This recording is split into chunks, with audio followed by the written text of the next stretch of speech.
Ésaïe au chapitre 5. Je chanterai à mon bien-aimé le cantique de mon bien-aimé sur sa vigne. Mon bien-aimé avait une vigne sur un coteau fertile. Il en remua le sol, ôta les pierres et mit un plan délicieux. Il bâtit une tour au milieu d'elle, il y creusa aussi une cuve. Puis il espéra qu'elle produirait de bons raisins. Mais elle en a produit de mauvais. Maintenant donc, habitants de Jérusalem et hommes de Juda, soyez juges entre moi et ma vigne. Qu'avait-il encore à faire à ma vigne que je n'ai fait pour elle? Pourquoi, quand j'ai espéré qu'elle produirait de bons raisins, en a-t-elle produit de mauvais? Vous direz maintenant ce que je vais faire à ma vigne. J'en arracherai la haie pour qu'elle soit broutée. J'en abattrai la clôture pour qu'elle soit foulée aux pieds. Je la réduirai en ruine, elle ne sera plus taillée ni cultivée. Les ronces et les épines y croîtront, et je donnerai mes ordres aux nuées, afin qu'elles ne laissent plus tomber la pluie sur elles. La vigne de l'Éternel des armées, c'est la maison d'Israël. Et les hommes de Juda, c'est le plan qu'il chérissait. Il avait espéré de la droiture, et voici du sang versé, de la justice, et voici des cris de détresse. Que nos vies, Seigneur, soient un bon témoignage devant ta face, Seigneur. Amen. Malheur à ceux qui ajoutent maison à maison et qui joignent champ à champ, jusqu'à ce qu'il n'y ait plus d'espace et qu'ils habitent seuls au milieu du pays. Garde-nous, Seigneur, de l'avarice, de l'avidité financière, Seigneur, de toutes ces choses, parce qu'on voit, Seigneur, que ce sont des choses qui t'irritent, que tu as en horreur, Seigneur mon Dieu, l'égoïsme, le refus de partager, Seigneur, avec les nécessiteux. Garde-nous de cela, Seigneur, de quelque manière que ce soit. Et nous, Seigneur, par ta grâce, avoir l'amour du partage, Seigneur. Également pour ta parole, Seigneur mon Dieu. C'est vrai, Seigneur mon Dieu, donne-nous de partager ta parole, d'annoncer l'évangile. Amen. Voici ce que m'a révélé l'Éternel des armées. Certainement, ces maisons nombreuses seront dévastées. Ces grandes et belles maisons n'auront plus d'habitants. Même 10 arpents de vigne ne produiront qu'un batte, et un homère de semences ne produira qu'un épha. Malheur à ceux qui de bon matin courent après les boissons enivrantes, et qui bien avant la nuit sont échauffés par le vin.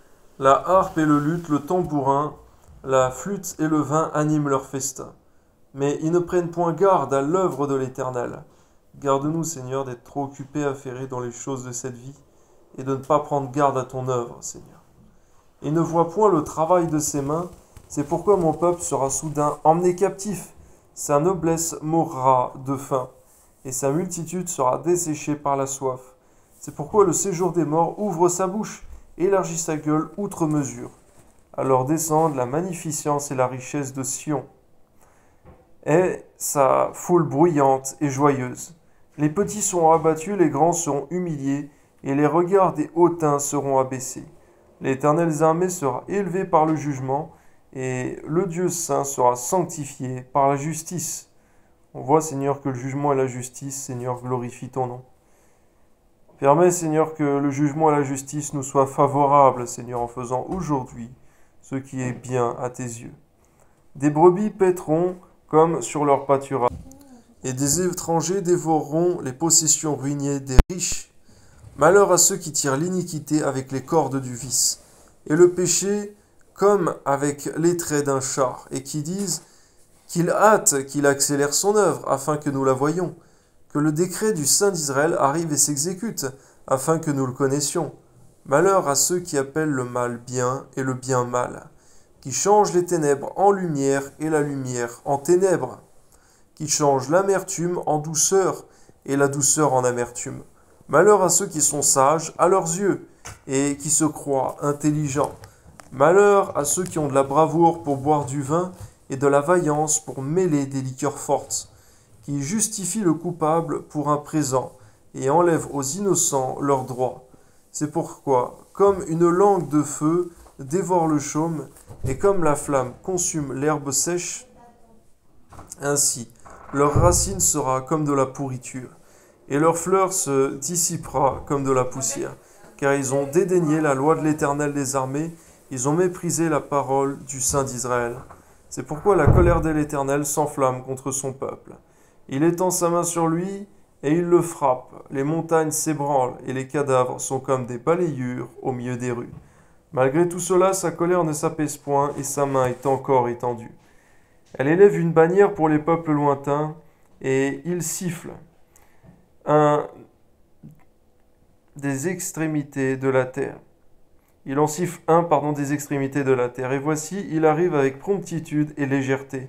Nul n'est fatigué, nul ne chancelle de lassitude, personne ne sommeille ni ne dort. Aucun n'a la ceinture de ses reins détachée, ni la courroie de ses souliers rompue. Ses flèches sont aiguës et tous ses arcs tendus. Les sabots de ses chevaux ressemblent à des cailloux. Et les roues de ses chars à un tourbillon. Son rugissement est comme celui d'une lionne. Il rugit comme des lionceaux, il gronde et saisit la proie. Il l'emporte et personne ne vient au secours. En ce jour, il y aura près de lui un mugissement, comme celui d'une tempête sur mer. En regardant la terre, on ne verra que ténèbres, avec des alternatives d'angoisse et d'espérance. Au ciel, l'obscurité régnera. Amen.